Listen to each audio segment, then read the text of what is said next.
Play clock at 5. Pass is intercepted at the goal line by Malcolm Butler. To Henry. Henry trying to get outside. Quick snap. Breeze.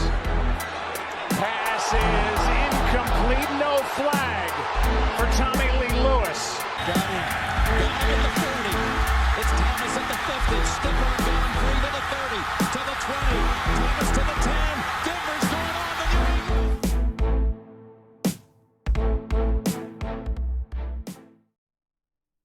This week we were able to witness high school football numbers.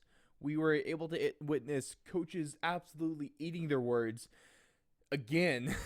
And we're also able to witness a book get torn to shreds on primetime football. It was a hell of a week for a lot of reasons. It was a bad week for a lot of people. It was a great week for a lot of people, especially some of you fantasy fans that are going to the championship, myself included, in 2 of my leagues. So we got one thing going right this week, this year, don't we? But ladies and gentlemen, thank you so much for tuning to our 4th and long Week 16 NFL breakdown. Of course, I'm your host, Ross Allen, and we have a loaded docket for you guys today, including a brand new segment that I figured it could be a lot of fun. So we're going to roll with it, and obviously can't wait to see what you guys think about that.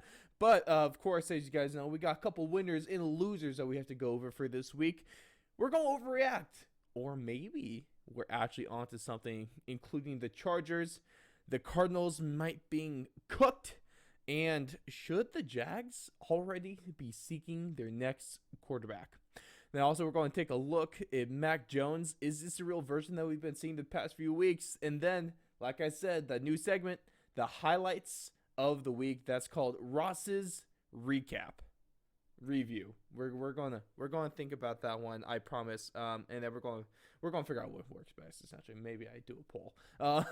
But before we hop into things, just a couple things to note. Of course, what we got going on right now for our UFC talk shows. It's the end of the year, and so it's time to begin voting for your fan awards. Next week we'll be coming out with our 2021 award show for the UFC and MMA.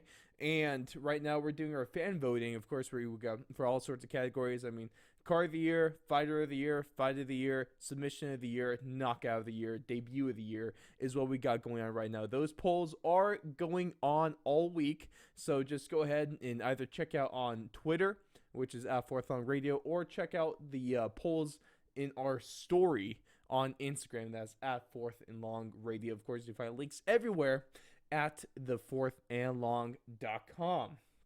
So we got that going on. Of course, that Joey Rodriguez interview still out, still great. And if you haven't caught on, still plenty you can learn from that, especially since we're a little bit of a lack of MMA for another few weeks. So might as well get your fix there.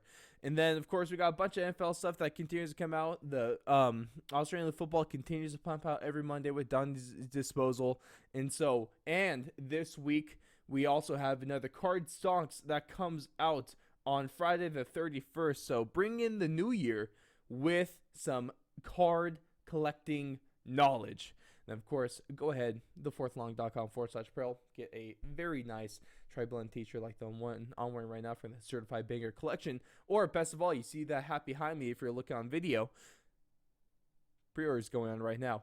$30 a hat, but hey, might sound expensive. But the cool thing is that really to find a nice trucker hat, it's like $40 a pop right now. Sometimes 50 depending on where you're going. It's ridiculous. So I got you guys a good deal. And also it ships right to your front door. So, I mean, who can go right there? It's a very nice, high-quality trucker hat. I'm actually super impressed with it. And now I wear it everywhere.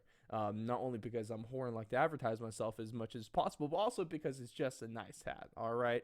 Kept the snow out of my face last night when I was taking care of my car. And yes, here in Idaho, beautiful Idaho, it's covered in snow right now. And so it truly is the best time of the year. Hope you guys had Merry Christmas. And we're going to get on rolling to things. I know it's about damn time. But like usual, we're going to start things off with our winners and losers of the week.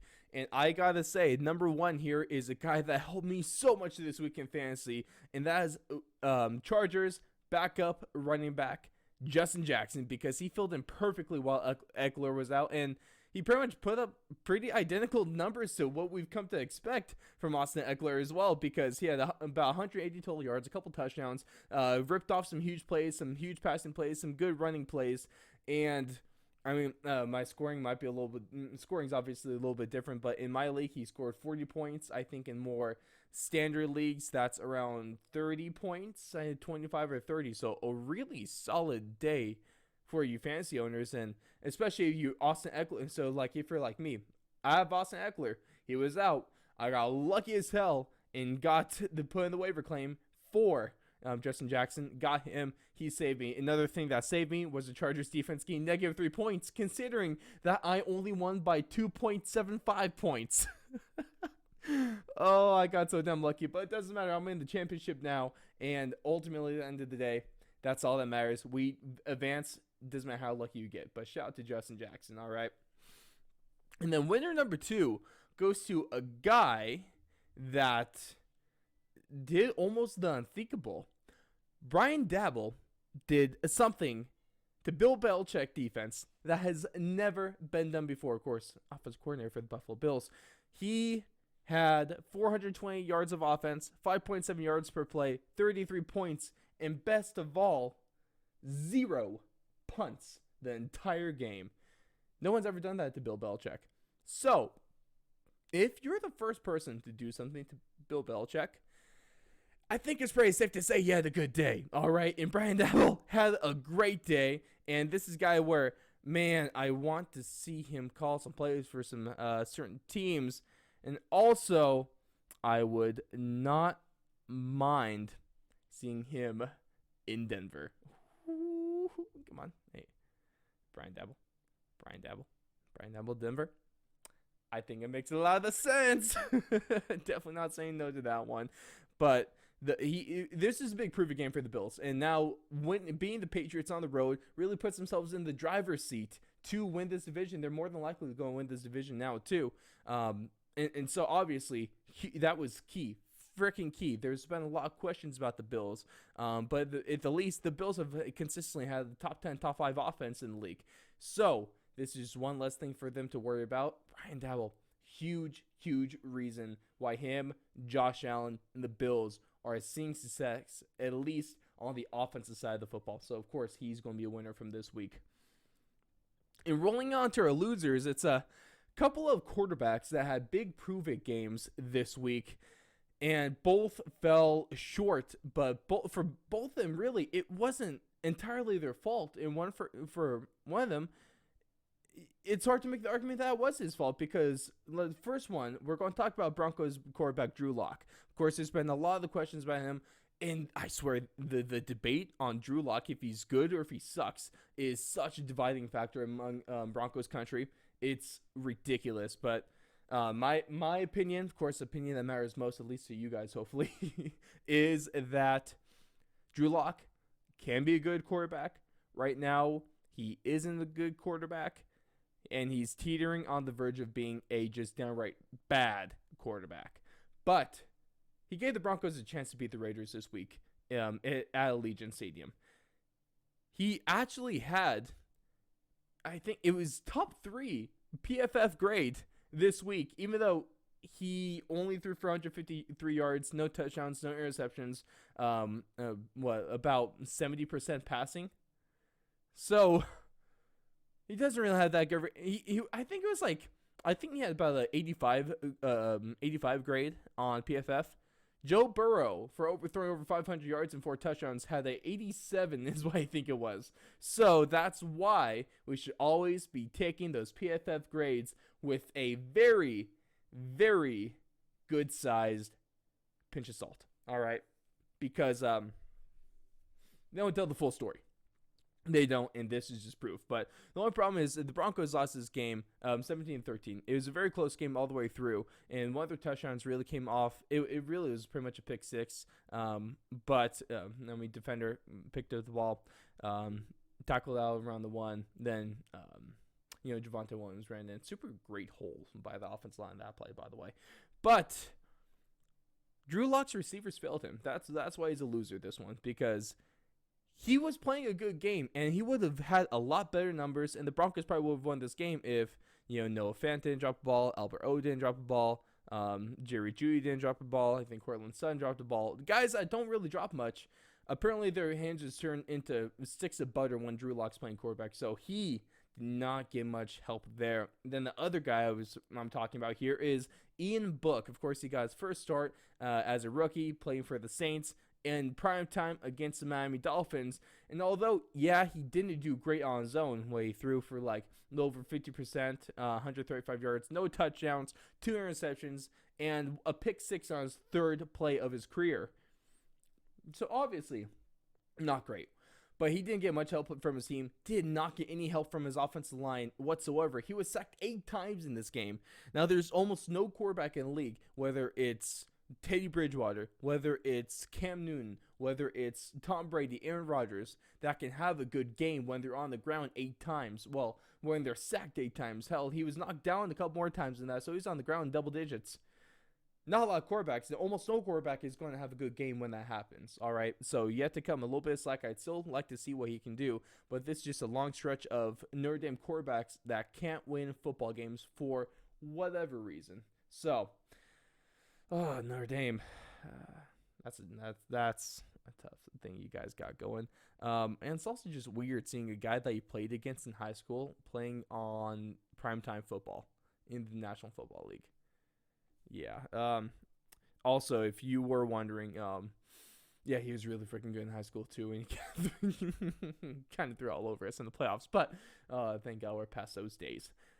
But that's going to be our winners and losers for this week. Of course, winners Justin Jackson, Brian Dabble. The losers Drew Lock and Ian Book. Let us know who you thought won the week. Let us know who you thought lost the week, or if you agree with the picks that I have brought to you guys.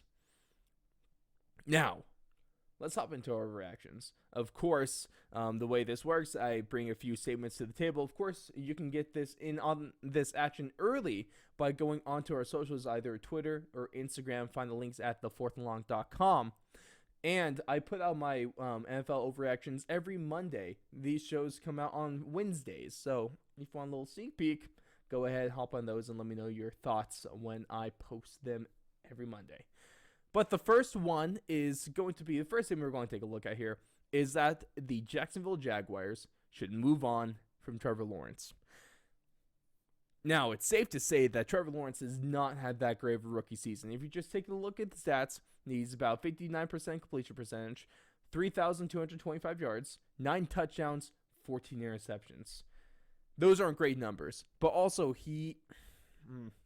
it's tough to say it because the Jags have a decently talented team, but it doesn't help when you're brought down by the biggest mistake of the offseason, hell, maybe in the last few offseasons, in Urban Meyer being your head coach. No quarterback is going to be able to develop under them. That's like trying to ask Justin Fields to develop under Matt Nagy. It just doesn't happen. And it's never going to. So, the Jags have already made the right choice by firing Urban Meyer. Of course, I said that they should have done that by the bye week because he wasn't going to work out there. The Bears had to do the right thing by firing Matt Nagy. Of course, they're more than likely going to. I would be a little bit concerned if I'm a Bears fan just because they haven't before. Now they've re-signed him. So,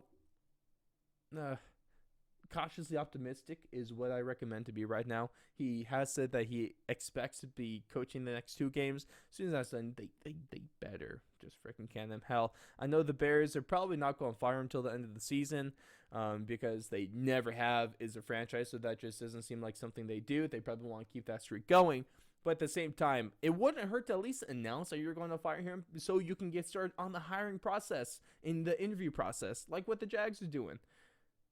Because they've been interviewing all sorts of guys. They're taking, or at least requesting to interview guys.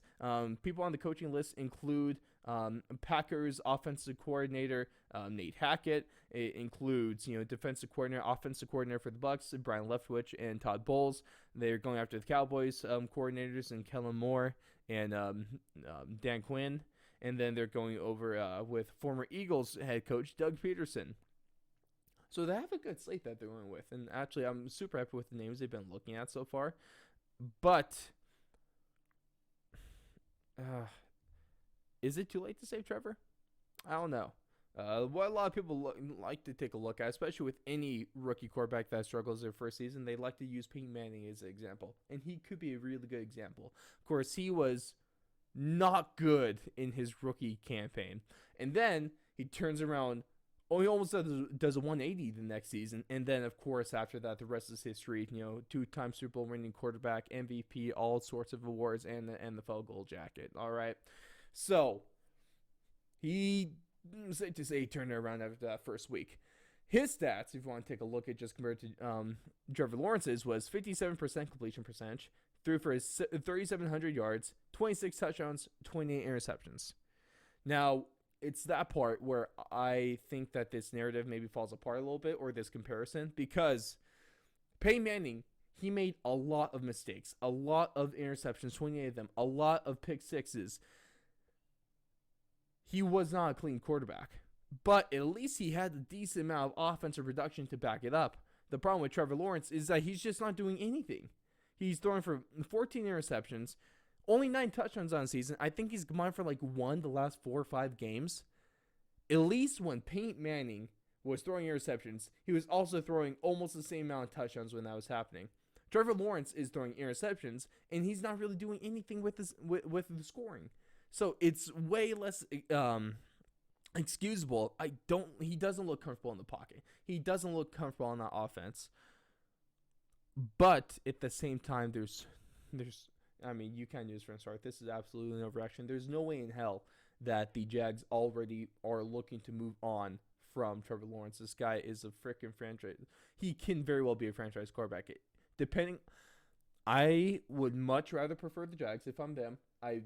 I'm taking an offensive coordinator. I'm taking in the quarterback guy. I'm taking in Brian Daboll. All right, I'm bringing him in because I don't want someone to coach an offense. I don't want someone to coach a defense. If you have a possible generational talent in Trevor Lawrence, he's your primary focus. You should bring in a guy that's specifically going to be tailored to Trevor Lawrence and specifically tailored to his success. Now, a benefit of almost like a byproduct of making Trevor Lawrence good is that your offense is going to get better with that. It's going to keep your defense off the field. Of course, I prefer a offensive-minded head coach, a solid offensive coordinator, and a solid defensive offensive-minded head coach and a defensive coordinator to back them up. I don't like a defensive-minded head coach and a offensive. Then you try to bolster the offense with the offense coordinator. I mean, just as being a Broncos fan, take a look at Denver. Vic Fangio, fantastic defensive coordinator, defensive-minded head coach, and then he doesn't do anything with the offense. So what do? You give it to Pat Shurmur. Never give anything to Pat Shurmur. Never. He's so bad. Of course, I say that every week. I'm sure you guys are getting sick of it, and I'm getting sick of watching the Denver Broncos. So yes, to be said, is an overreaction. The Jags absolutely, they need to go. If they're not all in yet, they have to go all in on Trevor Lawrence. Overreaction number 2 is that the Los Angeles Chargers are the most disappointing team this season. Now, of course, right now they sit at 8th in the AFC playoff rankings at 8-7. They're 2nd in the AFC West. A lot of people have them solid playoff teams with a chance to win the division. They don't have a chance to win the division anymore because they blew a game to the Texans, and it wasn't really close, and that was really horrible to watch. Actually, no, it wasn't. It was really funny seeing them get blown out like that. I had a good chuckle. I'm sorry, Charger fans. I'm also beat one in fantasy this week, so not a good week for you guys now, is it? But they look like really good teams at points this season. They look like really good teams when they were playing people like the Browns, when they were playing, games against Washington football team. How even lost, they look good against the Dallas Cowboys. Justin Herbert has shown off that he hasn't dropped off. He's not having a sophomore year. He is the future quarterback of this franchise, absolutely, and he is going to be better than Phillip Rivers. But they've also lost games, like I said, the Houston Texans. They've lost to the Minnesota Vikings. They've gotten blown out by the Baltimore Ravens, who aren't looking great right now. And they do have good wins over the Chiefs and Bengals. Obviously, you have to give them that. And although they are very disappointing, they're fighting for the playoff lives right now. I'm not sure if they'll make it in. I think they play the Raiders and the Broncos to close out the season. So I don't know. It's tough because Raiders definitely could beat them, and the only team with the only divisional team that the Broncos have a winning record against over the last 3 seasons is the LA Chargers, and the Broncos are currently over the last number of time. Over the last 6 games, the Broncos were 5-1 against the Chargers. So obviously, that matchup has not been going well. That's the only team in that division that the Broncos have a winning record against. Not good against the Raiders and not good against the Chiefs. Hell, I think they've lost like the last 5 they've lost the last 6 against the Chiefs. I think they've lost the last 5 to the Raiders. Not great, but thank you, Chargers. They're still not the most disappointing team though, because the only reason is because there's just teams that have had way worse seasons compared to their preseason expectations and what they've been delivering now. Of course, the main team you got to look at is the Buffalo Bills, which, in my opinion, are the most disappointing team of this year, and it's going to be very hard to top them. You can make arguments for the Ravens, but also a huge counter argument to that is that they've done pretty good with the cards that they've been dealt. They've just been blown away by COVID and by injuries, and so they get an out right there. You have the Seattle Seahawks, who have been pretty disappointing. They've suffered with injuries. They get a little bit of it out there. Washington football team, disappointing, but they've been rattled by COVID, so they get an out there. The Browns, yeah, they've been rattled by COVID. They've dealt with injuries, but just from the downfall of Baker Mayfield, the offense not being able to keep up, Nick Chubb not having as good of a season as he did last year. Of course, the injuries once again didn't help there, and they just all around feel like the more disappointing team. Given that, I don't know why people are saying this, but there are people saying that the Browns were going to be in the AFC Championship game. There's a lot of people that were really hot on the Browns, given what they performed and given what they did last season. But there's one reason why I never hopped on that Browns bandwagon. It's the Cleveland Browns. And until they put up like multiple good seasons in a row, I'm not going to carry faith in them. I'm not going to bet on them because they've been bad the last 3 decades. Just the Browns, man. The Browns are funny. Oh, I feel really bad for their fans. Like, I do. It's just not good. And the funny thing is, I love this stat. So hear me out a little bit. It's a little bit of a mouthful. So the quarterbacks that started for the Browns since 2013 have been Baker Mayfield, Brian Hoyer, Deshaun Kaiser, Josh McCown, Jason Campbell, Johnny Manziel, Brandon Weeden, Cody Kessler, RG3, Tyrod Taylor, Austin Davis, Case Keenum, Kevin Hogan, Connor Shaw, and Nick Mullins. The amount of quarterbacks from that list that have had a 4-interception game for Cleveland since 2013 is just Baker Mayfield. And if that doesn't scream disappointment, especially when there are talks preseason that he's going to be getting this huge extension, I don't know what does. So, Chargers, that is an overreaction of a statement just because there is a team that somehow is more disappointing than them. And, that takes a lot of talent. And so, hey, more power to you, Cleveland. Now, the last statement of the week is that the Arizona Cardinals are finished. Now, right now, they've lost 3 games in a row. Those have been to the Colts, the Lions, and a bad blowout loss to the Detroit Lions, and the Los Angeles Rams. Right now, they're likely not going to win the NFC West anymore. The Rams now hold that 1 game ahead of them, and both teams, the Cardinals might not even be able to, might have to win just 1 of the last 2 games. And it looks like LA is going to take that division. Of course, anything can happen in the last 2 weeks, but this is just what it looks like. And their last 2 games of the season, the Cardinals, are against the Cowboys and the Seahawks. Cowboys, second best team in the NFC right now, one of the best teams in the league. And the Seahawks, a struggling team, but they always seem to have good games with the Arizona Cardinals. And it's also during this recent losing streak, that Kyler Murray has dropped off a little bit. Over the last 3 games, he has 2 touchdowns to 3 interceptions, no rushing touchdowns over that time, and he has taken more sacks as of late as well, because he was dropped 4 times against the Rams and 2 against the Lions. So the Cardinals and their offensive line, Kyler Murray, have done a good job of staying upright, staying off the grass, but it's been taking a little bit of a hit recently. And Kyler Murray's, yardage has stayed relatively the same, but it's been their inability to finish in the red zone and be able to finish off drives that has hindered them. And they were once the 1 seed, and they were once the 2 seed, and they've been up there, and now they're sitting at 5th right now.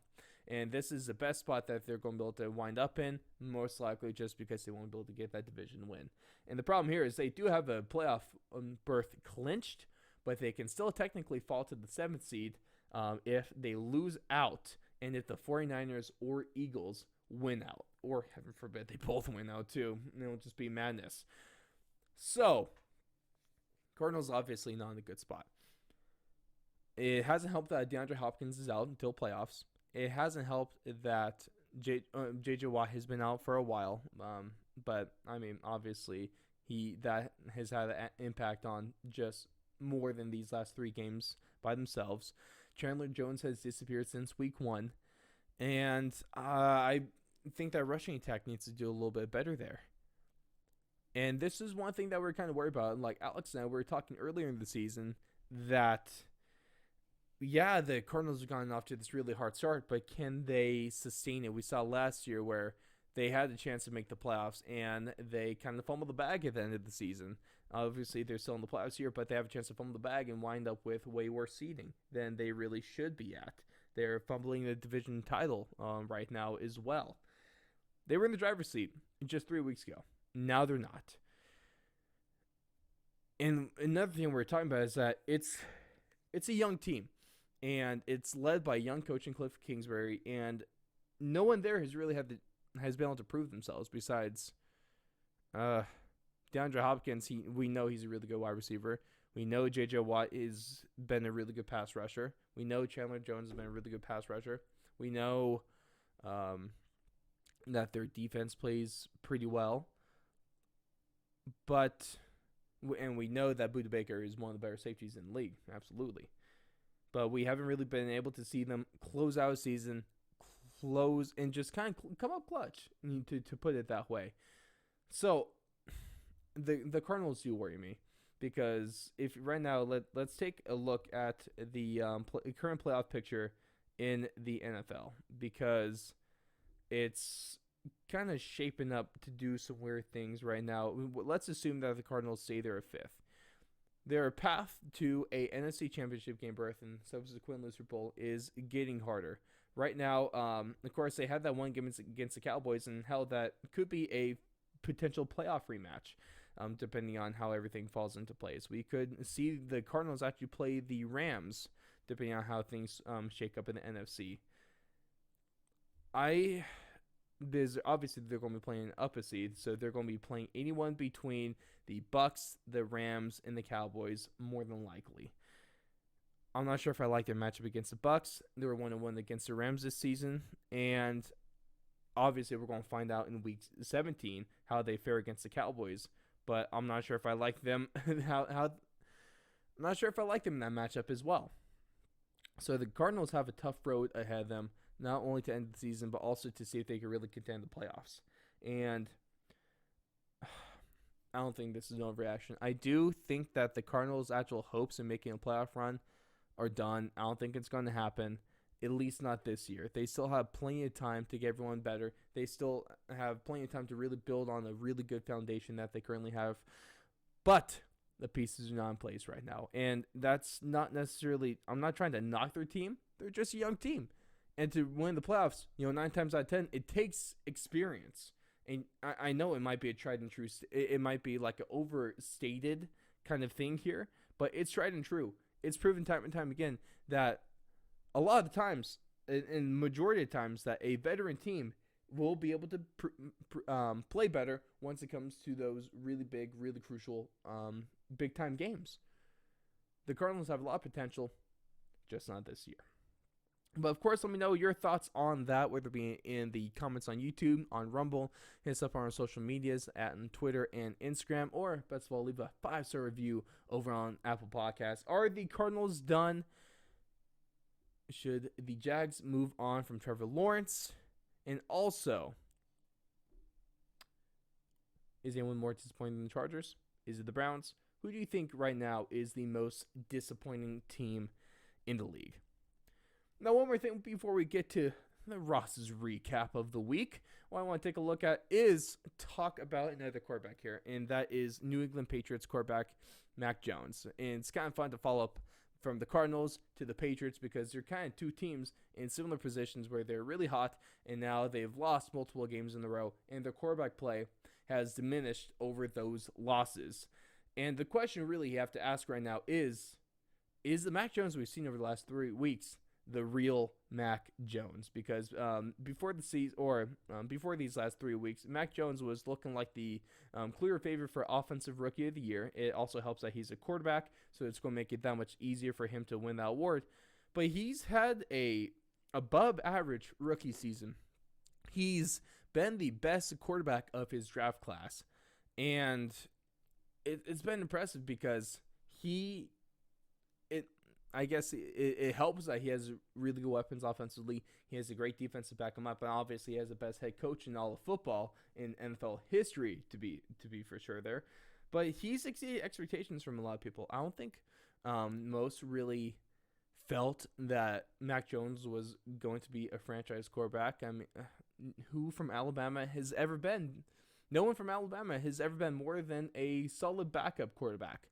So Mac Jones is really breaking the mold here. He's been a consistently good quarterback. He's been the guy that's not going to lose you games. He might not necessarily win you games, but he's probably not going to cost games for you. But the problem is, over the last 3 weeks, he's taken a little bit of a hit. One thing that doesn't help is, including these last 3 weeks, is that they did play in Buffalo in absolute crazy weather conditions. So he only threw the ball 3 times in that one, completed a couple passes for 19 yards. Of course, no touchdowns, no interceptions as well. So, seeing off the board in terms of turnovers. But then they have back-to-back losses against Indianapolis and then Buffalo. Against Indy, he had a 58% completion percentage and threw for a few hundred yards, but in 2 touchdowns. The only problem is he had a couple interceptions there, and a couple interceptions that proved to be super crucial. And if you take a look at another thing is quarterback rate. So he is cap, and the highest he's been this season was against the Cleveland Browns. Of course, that's when they blew them out in Foxborough, 45-7. He capped off with 142.1. That's 156.8. So pretty damn good there. He's had a handful of games where he's been in the hundreds. In his first game of his career, he was 102 against Miami, and then against Tampa Bay. And, of course, I'll keep saying it pretty much all year, is that in the game he outplayed Tom Brady, he had 101.6 passer rating. Against Dallas, he had a 118. Against the Jets, he had 111. And then his most recent one was at Tennessee when they won 36-13, when he finished with 123 there. But since then, it's gone down to 84 to 74, and this last week was the worst at 31. Of course, it was this week where he completed less than half of his passes. He threw for less than 150 yards, no touchdowns, and 2 interceptions. And then there's been one big reason for this, and a super interesting thing to take a look at this is that Mac Jones, he's been, especially as a rookie, which is why this is so impressive. That's why I love his pocket presence is fantastic. He has just confidence in himself and in his blockers and in his team, where he just stand in there. He can manipulate the pocket. He can move it left. He can step up in it. He can create space when there really isn't a whole lot. That's one of the things I like most about him. And it's one thing I noticed very early on this season was Mac Jones just has poise. And that obviously helps when you come from a championship team and a team that always has big games in Alabama. And when you have that kind of head coach, a Bill Belichick-esque coach in Nick Saban. A lot of those guys, you're going to see good poise from him. And that's exactly what we've been seeing from Mac Jones. That's my favorite word to relate to him is poise. And he's been really good against the blitz this year. So when he has a clean pocket, so let's compare it. When he has a clean pocket, he has according to PFF, he has a 83 overall passing grade, and that's on a 72% completion rate when he has a clean pocket, of course. He drops to a 58 grade from PFF and a 54% completion rate when he's under pressure. And the funny thing is, it's still good enough to rank 11th in the league at that. So he's still doing pretty good for himself, and he actually is a better quarterback. He has more completion percentages. He has a better grade when he's under a blitz than when compared to just a 4-man rush. So if you had to blitz guys to get to Mac Jones, he's going to be able to have a pretty solid game. But if you're able to get to him with just that 4-man, just base defense, then that's when he's going to start to hurt a little bit there. And there's another thing where, especially when it comes to rookie quarterbacks, they'll start off really well. They'll at least exceed the expectations. And then once they start consistently exceeding expectations, like Mac Jones has been, just a lot more pressure gets put on him, and a lot more expectations just only increase from there. And then it's stretches of the season like this where you have to remember, Mac Jones is still a rookie quarterback. He's still learning a lot. He's still growing a lot. He still has a lot to improve on. He's far from perfect. He's not a Pro Bowler. He's not an All-Pro. He's far from that stuff. But he's just at the end of the day, man, he's a rookie. Rookies make mistakes. He's still going to make mistakes here. And so you can't rely on Mac Jones to really win you every football game. You can't put the weight of the game on Mac Jones' shoulders, and he shouldn't be receiving. Sometimes it's just warranted, but you can't give him all the blame when they lose games like this. It comes down to, it's a team effort. He's going to be a good quarterback. He's going to be a good quarterback for maybe a while, but you gotta take a step back and not overlook into his struggles recently. Just take a look at the whole season. He's a good quarterback with a lot of potential. Just give him time to develop. All right, you just have to give him time. Be patient with him. Even when he's shown really good flashes, it's hard to be able to do that consistently. Not even some of the best quarterbacks can do that consistently. Just give him time. Let's not overact on Mac Jones. Let's take a step back and just realize, no, this is not the real Mac Jones. Real Mac Jones is not the quarterback we've seen over the last few weeks. It's growing pains right now, and there's nothing wrong with that. The Patriots, he's in a tough situation, albeit because the Patriots are in the middle of a playoff push. Not a lot of people really expected them to be here, so the expectation is naturally going to increase when your team's trying to make a run in the playoffs. But it's growing pains. He's going to be good. Just be patient with him. And if anything, the failures now in these big games, in these big moments, the failures now are going to make him that much better in the future. I'd rather him fail early, and like with pretty much every rookie, I'd rather them fail early and fail hard and fail a lot early on in the rookie year, because that's only going to make them better going on in the future if you have good coaching, which he absolutely does. Mac Jones is going to be a good quarterback. Don't be so harsh on him, essentially. But that's going to take us to the highlights of the week. That's Ross's recap. And we're going to take a look at a few of my favorite things from this week that happened. I mean, some of it did happen on the field, not necessarily from the play, though, as well. But the first thing we're going to take a look at is Joe Burrow's post-game press conference after he torched the Ravens. Take a look. I didn't think it was a necessary comment. I wouldn't say I was offended by it. I mean, I'm in year 2. Who knows what's going to happen down the road, but I didn't think it was a necessary comment. Was it on your mind when you were throwing at the end for 525? Maybe. You know, I love Joe Burrow's, I guess, ability to, in his press conferences, he sounds like such a veteran quarterback. And it's all about that little bit of a wink when he's talking. If he kind of heard and had a little bit extra motivation going on into this game. Of course, he finished this one with 525 passing yards, 4 touchdowns, clean as a whistle, 0 INTs. And this goes from, he's kind of back up his first game against the Ravens where they lost here, but he still finished with 400 passing yards and 4 total touchdowns, all right? So, Dawn, might be time to, probably not to get the gold jack out yet, but it's time to put at least a little bit of respect on Joe Burrow's name and be a little bit worried when you're going up against him, because apparently you're not very good at stopping him. Highlight number 2 of the week has to go to Stephon Diggs for what he did here. They've shown it last couple of times. Allen delivers. Touchdown! Stephon Diggs! So there were a couple reports coming out from that he might have said a couple different things there. Of course, there's a little Yanni and Laurel kind of thing going on right there. What color is the dress? What did Stephon Diggs say to the Patriots fans? And it turns out, we saw it from a tweet confirmed by, I think, someone from the Pat McAfee show crew. Got a DM from the friend of someone who was in that first row.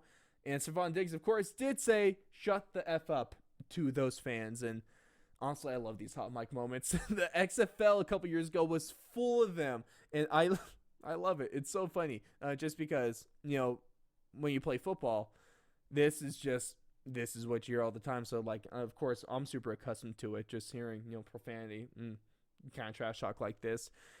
It's something that the producers of these games definitely don't want heard, especially when it's given like a was a G rating or something like that. It's technically the NFL's a family TV show, so obviously this is not something they want going past that. But I love a good hot mic, and I love it when the NFL player is able to give the fans what they deserve. It's just a good time all around. And the last one of the week it doesn't really have anything to pertain to football, except that I was at this halftime show. So go ahead, take a look at this.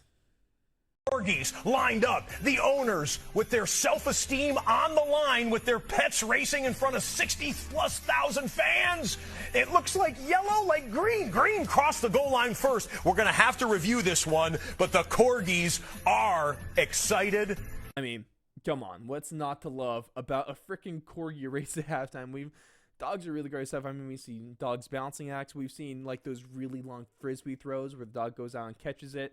And now we get a little bit of a Corgi race. And I think one of the best parts about that was that white dog, the dog in the white, now looked like they might win, but then get like a yard away, then they peel off and just totally turn around. And I just want to know what was going through their heads in that one. Maybe they saw a little bit of treat they thought, or I don't know, man. I don't know. I do love stuff like that. I like a little bit of fun in my football, or maybe a little bit of silliness in Corgis. Absolutely.